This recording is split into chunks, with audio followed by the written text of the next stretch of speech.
ആരോഗ്യമേഖലയിൽ മികച്ച കരിയർ സ്വപ്നം കാണുന്നവർക്ക് സുവർണാവസരം. വടക്കാഞ്ചേരിയിലെ പ്രശസ്ത എല്ലുരോഗ വിദഗ്ധനായ ഡോക്ടർ പ്രേംകുമാർ വിയുടെ നേതൃത്വത്തിൽ പ്രവർത്തിക്കുന്ന മാക്സ് ഹെയർ ഹോസ്പിറ്റൽ പുതുതലമുറയ്ക്ക് മികച്ച ജോലി സാധ്യതകൾ ഒരുക്കുന്ന BSS അംഗീകൃത ഡിപ്ലോമ കോഴ്സുകളായ first aid and patient care, medical laboratory technician, x-ray technology, pharmacy assistant എന്നീ പാരാമെഡിക്കൽ കോഴ്സുകളുടെ 2026-28 ബാച്ചിലേക്കുള്ള അഡ്മിഷൻ ആരംഭിച്ചിരിക്കുന്നു. മികച്ച പ്രകടനം കാഴ്ചവെക്കുന്ന വിദ്യാർത്ഥികൾക്ക് ഹോസ്പിറ്റലിൽ തന്നെ ജോലി ലഭിക്കാനുള്ള അവസരം. കോൺടാക്ട് 0488423231 9188401013. കോൺഗ്രസിനും രാഹുൽ ഗാന്ധിക്കുമെതിരെ രൂക്ഷമായ പരിഹാസവും വിമർശനവുമായി CPIM പോളിറ്റ് ബ്യൂറോ അംഗം വൃന്ദ കാരാട്ട്. രാഹുൽ ഗാന്ധി ഇന്നലെ സെൽഫ് ഗോൾ അടിച്ചുവെന്നും കോടിക്കണക്കിന് രൂപയുടെ അഴിമതി ആരോപണം നേരിടുന്നവരെയാണ് അദ്ദേഹം കൂടെ കൊണ്ട് നടക്കുന്നതെന്നും വൃന്ദ കാരാട്ട് ആരോപിച്ചു.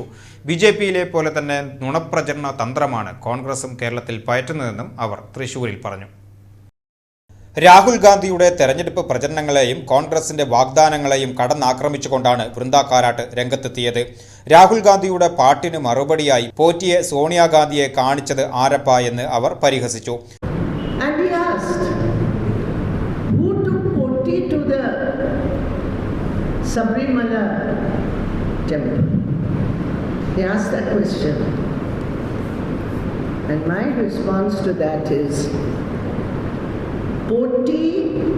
പൊട്ടിയെ സോണിയയെ കാണിച്ചത് ആരപ്പ.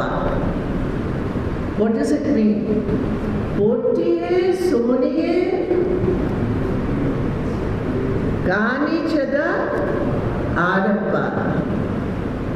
There is a photograph in which all the male accused in the case, the crime committed of gold robbery, who are in jail today, there is a photograph of them being accompanied by 2 Congress MPs to the house of the Congress Parliamentary Party chairperson, Madam Sonia Gandhi. Let Rahul Gandhi answer that.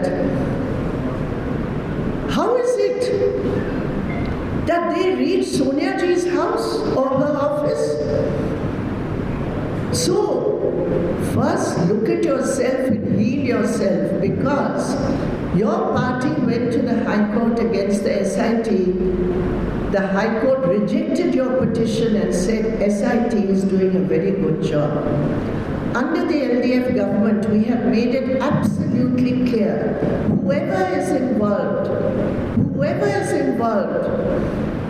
after investigations by the SIT, and who is charged by the SIT, which is set up by the High Court, there will be no let-up and the most stringent punishment will be given. തെലുങ്കാനയിലും കർണാടകയിലും കോൺഗ്രസ് നൽകിയ ഗ്യാരണ്ടികൾ എവിടെ പോയെന്നും സ്ത്രീകൾക്ക് നൽകിയ വാഗ്ദാനങ്ങൾ പാലിച്ചോ എന്നും അവർ ചോദിച്ചു. തെലുങ്കാനയിൽ 70-ലധികം വർഗീയ സംഘർഷ കേസുകൾ രജിസ്റ്റർ ചെയ്യപ്പെട്ടത് കോൺഗ്രസിന്റെ ഭരണത്തിന്റെ പരാജയമാണെന്നും അവർ ചൂണ്ടിക്കാണിച്ചു.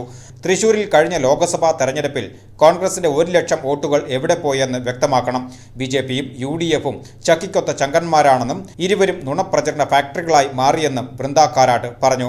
FCRA വിഷയത്തിൽ ക്രിസ്ത്യൻ സമൂഹത്തെ ഭീഷണിപ്പെടുത്താനാണ് കേന്ദ്ര സർക്കാർ ശ്രമിക്കുന്നത്. എന്നാൽ രാജ്യത്ത് ഏറ്റവും കൂടുതൽ വിദേശ ഫണ്ട് കൈമാറുന്നത് RSS ആണെന്നും അവർ ആരോപിച്ചു.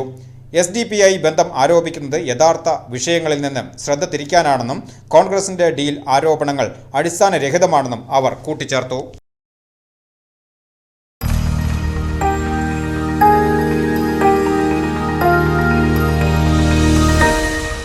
You are watching VCV News.